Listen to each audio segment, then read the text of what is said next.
Hey guys, it's Zach. This is my first episode of my Meet the Drummer series where I'm going to be talking to drummers that I'm on tour with. Today I'm with Devin Attard from Hollowfront. How you doing? So thanks for doing this with me, Devin. Of course, man. Yeah, I'm really stoked to be out on the road with a band like Convictions too. Like I know I've heard a bunch from you guys growing up, and so it's cool. I'm stoked about it. Thanks, man. Thanks. Yeah. So you think this tour's doing pretty well so far, or Dude, what are your honestly, thoughts so far? like this is one of those moments. So like Hollowfront is at a point now to where like, we have the online presence, we have all that stuff going on. Now we just need to play more shows around the U.S. and we're trying to like, inch our way to like Europe, and we're doing some Canada dates, stuff like that. But this is a really good step up for us because 2020 is definitely the year where we're gonna be hitting it really hard. So I'm really stoked on this tour, man. I think it's gonna be a good one. That's really cool, dude. I'm glad we could bring you guys out. So thank you, man. I'm excited for you guys too. Thank you. Yeah. So you're pretty young. Yes. You said that you were 19. Yeah. So I'm a you kid. said, what got you into drumming though? Dude, so basically, like, literally as soon as I got home from the hospital when I was a baby, my dad had a drum set ready for me. Like, he was hoping, praying, and just always putting it out there that this kid's going to be the drummer. This kid's going to be the musician. And, my older brother, Stevie, he was the athlete, and he played football and all this stuff. And then I hit 1.5 years old. He surprised me with my first drum set right before my birthday, which is on Valentine's Day. It's coming up. And yes it is. I will be turning 20. And ever since I got my first drum set, I sat behind the kit, played a 4/4 beat, and my dad was freaking out, dude. He was just like, it's one of those proud parent moments where you're just like, look at my kid, like, oh my God, he's 1.5 years old, like, how is he doing that? And so just ever since then, it's been in my blood to do this, perform, entertain, inspire. Like, this is all I want to do with my life. So that's really cool. Thank you, bro. Cool. I have a very similar upbringing as well. My dad, he was a drummer, so same kind of story. Right on. So, right on. And with that, like I said, you're still young, but you've already been touring with bands. Like, tell us a little bit about that. Like, not only Hollowfront before that, you said, you've already been on the road and stuff. Yeah, man. I graduated high school in 2018, and as soon as I graduated, I went on my first tour, which was a month-long with Landon Tours from The Plot and You. Yeah. It was his solo stuff. I know Landon very well. Yeah. I was able to, like, do a music video with him, played a full U.S. run, which is phenomenal. Played a show at Frankie's Inner City, ran by Cody Sizemore. Shout out to Cody Sizemore. Our hometown, Toledo. We played that show, and that was a really great experience. And I filled in for Hotel Books, of Virtue, Boys of Fall. I've been able to really branch myself at a young age because I was homeschooled. Shout out to Mama. Love you, Mama.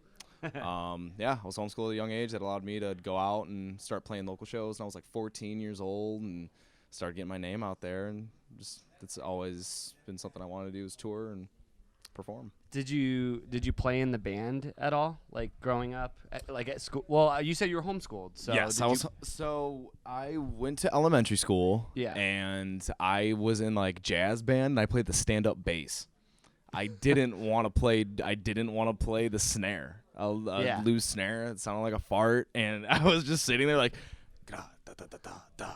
And then I'd go home listening to Slipknot and Avenged Sevenfold, and you know what I'm saying. I wanted to perform. I wanted to be myself. So I wasn't really able to do that in any of those like schooling programs, which I don't knock those because that gives kids an opportunity to like learn and find what they're passionate about. But once I started homeschooling in middle school, it really allowed me to just focus on my craft, get my school done, and to make sure I got those priorities out of the way. And then I was just able to work my ass off, basically. Cool, yeah. What led from, say, like, doing that, and then what kind of transitioned you into heavy music? Dude, so growing up, like, my dad, ever since I was, like, 4 or 5 years old, I was listening to, like, Avenged Sevenfold, Waking the Fallen, that record, and then City of Evil. And then my dad introduced me to like Iron Maiden and Led Zeppelin and all these different genres of like rock and roll and then metal bands. So just ever since I was a little kid, dude, I just loved going hard. I loved headbanging. I loved putting on a show. Like, it's always been something I love to do. So metal's just, I don't know, it feels like home. That's awesome. That's right awesome, man. Well, let's get into like some of the gear you play, because Okay. I know like right off the bat, first night of this tour, we started just talking about gear right away. Yes, we did. Yes, we did. So let's just kind of run through, the kit you're playing on tour. If you have another kit at home, For sure. the hardware, sticks, all Right that. on, Just kinda all give that. a rundown. Well, I will start off by repping one of the most badass brands that I use. I'm endorsed by this drum shoe company called Vratum. I'm also endorsed. And he is also endorsed by them. And Thomas Filbert is a great man. And yeah, so I use them. They're very good with just grip on the pedals. As you would know, like it just really helps with your foot control. Doing doubles, if you're a type of drummer that's into like, doing the heel tilt, the stuff, you know what I mean? So this is an all-around great product. And then stick-wise, I use ProMark 5Bs. I used to play 2Bs. Grew up, like my dad always pushed on me, like, use heavier sticks so you can really get good tones out of your shells and all this stuff. And so I used Vic Firth for a while, but then I joined Hollowfront, and our manager, Ryan Kirby, vocalist of Fit for a King, he was like, yo, thought you'd like to save some money, so you get a percentage off of Dad Dario products. So, and that includes Evan skins and ProMark sticks. So I was like, I would love to use ProMark sticks. That's huge. That's huge. Being able to save some dollars is sick. I agree. Yeah, man. 100%. So then I'll go to my shells. Tama Superstar Classic. Step down from a Star Classic. It's a super durable kit. I have a gunmetal matte gray black finish on it, and I've had it for a few years now, and I've gone on multiple tours with it, and it's just the shells hold up great. As you know, like cold weather tour, like we're on now, it's really cold outside. When you got your shells in the trailer, stuff can happen, all the moisture and all that, you know what I'm saying? So it can mess up your shells. And I honestly I really expected something to happen to my drums, like straight up. Like I've had because I'm a session drummer, so in Michigan, I'm always playing for a bunch of different people, and I really expected my drums to kind of get screwed with a lot of the weather we have in Michigan and Ohio and stuff. Yeah, so. yeah. We're like I said, we're from Ohio, so I can relate. Exactly. And like when you're traveling, if we've done a tour in February where it's 80 some degrees in one state, and then you go and you have snow in the next state, and it's literally so hard on your kit. Dude. You're bringing it from 30 or so degrees into a venue that's heated and everything's sweating. You bring it back out, and it goes in, and all the moisture. So I agree with you there. There's only a certain level of kit that I would tour with, we were talking about. And then if I had my dream kit, it would probably just stay at home. Yeah, yeah. If I had my $6,000 dream kit, that would not be going on tour. That is a fact. That's for sure. But and then cymbal wise, I use all Zildjian products. The only non-Zildjian products I have on my kit is just a little stack I have under my hi-hats. It's a little 12-inch Sabian, cracked, mini China, then a little Wuhan splash stacked on top. Make it a little tight, and it sounds really nice cool, nice and snappy. Yeah. Besides that, I use a 21-inch. It's a 24th anniversary 8 custom Zildjian crash cymbal. I have a 20-inch K custom cluster crash, which I just got, and it sounds phenomenal. He's 14-inch A custom hi-hats. And then the 18-inch Oriental China, which I know you use too. I also use that. And yes. I love that China. So I love that China. I gotta agree with you there. A lot of drummers use that China, and before I picked one up, I've seen it on so many drum kits and different bands that I would open for, a lot of local shows and stuff like that. I was just like, man, I wonder, is that China really that badass? And to be quite honest with you, it is. Yeah, it just it cuts through. Yes, I've used the crappy Wuhans and stuff like that. Yeah. I've been there. So what's that one really cheap company? You can get a China cymbal for $50. Starts with an A. That's what we're talking about. Is it Aquarian? No.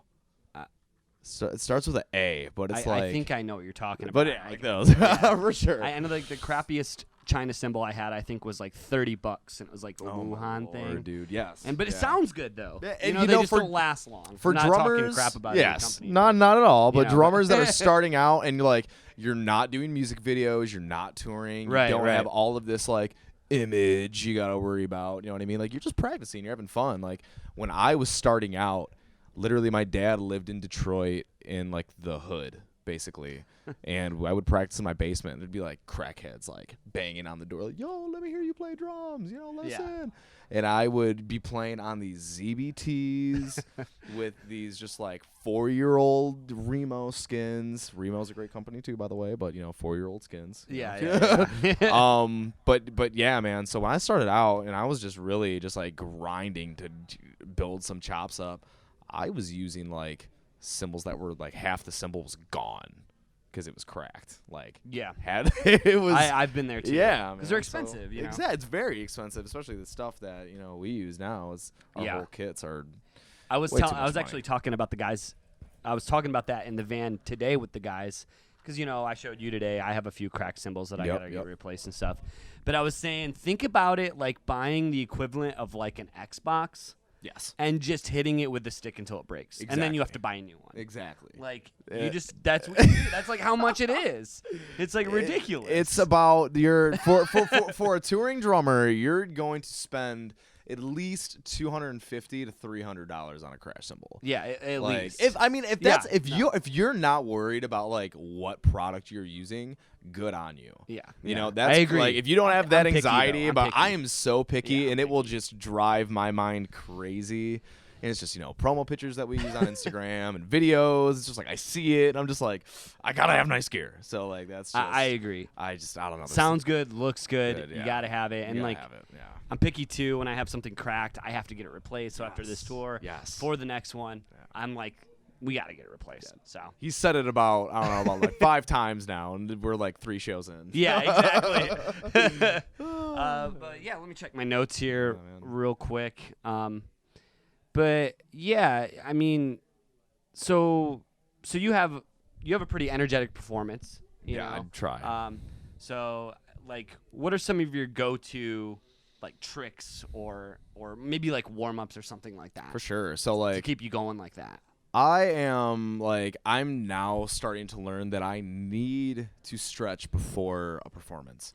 Because I get super stiff. I do a lot of weird things with my body on stage. So I'll pull something sometimes, or I'll get a certain like tingle in my arm because like I'll have a bad habit of like head banging on the side like this. And there was literally a moment where I felt a whole shock like through my body from headbanging like that. So it's just like stretching is a major thing. And what I usually like to do, bust out the practice pad, do some doubles, do some singles, work on your ankles, just doing like, the little, I'll pull the right here, you know what I'm saying? You do these little guys, you know what I'm saying? And I'll just do that until my legs burn. And then me and the whole band will just try to, we'll try to hype each other up and we'll just, stretch it out and just make sure that we're limber enough to go on stage and just go absolutely crazy. But I try my best to keep myself in good condition to be able to do what I do on stage, but sometimes I literally won't even stretch. And sometimes I won't even. Or you go ice skating before the show. Oh, my Lord. All right, since you're going to bust that out for everybody. I went ice skating yesterday on right before load-in, and basically I was trying to do some cool tricks, and I fell right on this shoulder, and now my shoulder is a little bit messed up. And I'm still playing the tour, so it's just a little work in progress. You know what I'm saying? I'm never going to do that again. Yeah. And I can agree with you. Like warm-ups and like stretching is so important. Like yesterday I was working on a new stick twirl that I want to incorporate. And I kept playing it so much. And then, but I, before we went on stage, and then when we got on stage, we played our second song, about to go into the drop. And literally my hands just cramped up. And I missed the drop, dropped my sticks. Like I've never felt like that before. All because I was just like doing this stick twirl motion like over and over and over like before we went on. Yeah. It was a very stupid idea, but it's weird how that stuff happens, man. It's the life of a touring drummer. my hands were just like, nope, you're not playing this. You're not playing this part right now. We're just like, no.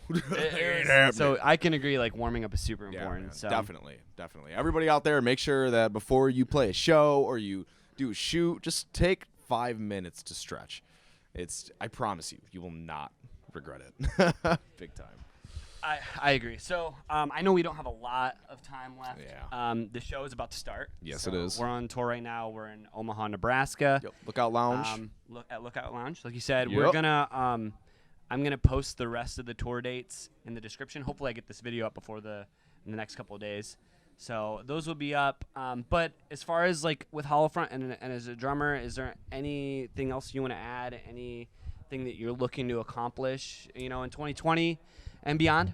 Dude, definitely like one thing that I want to accomplish this year is more drum covers. Obviously, I'm trying to bust out as many covers as I can in between these tours. Number 2, I want to be on the road as much as possible. This is the year where Hollowfront is finally breaking out and we're getting some attention when it comes to touring and opening for great bands such like yourself and Convictions. I appreciate that. So that is a huge goal of mine, is to specifically play over 100 shows this year. That is a goal of mine, and I think I could achieve that. Like whether it's with Hollowfront or other whether bands? if it's session gigs, just in general, 100 shows. That is a big goal of mine this year, and basically just to like number 3 is to let everybody know that like what me and Zach are doing, like everything is like achievable. I just want to shout out Vreda one more time. Victoria Watches, new watch sponsorship that I just picked up, so make sure you check them out.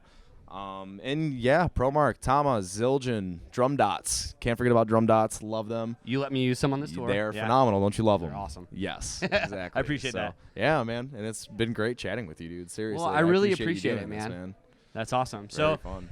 There you have it. This is my first episode of Meet the Drummer with Devin. Yep. So come see us. Convictions, Hollowfront on tour. Yep. We have about 2 weeks left of this tour, so come check it out. Make sure you come check it out. Have a good time. If you like more videos like this, obviously like, comment, and subscribe, Yep. and I will keep them coming.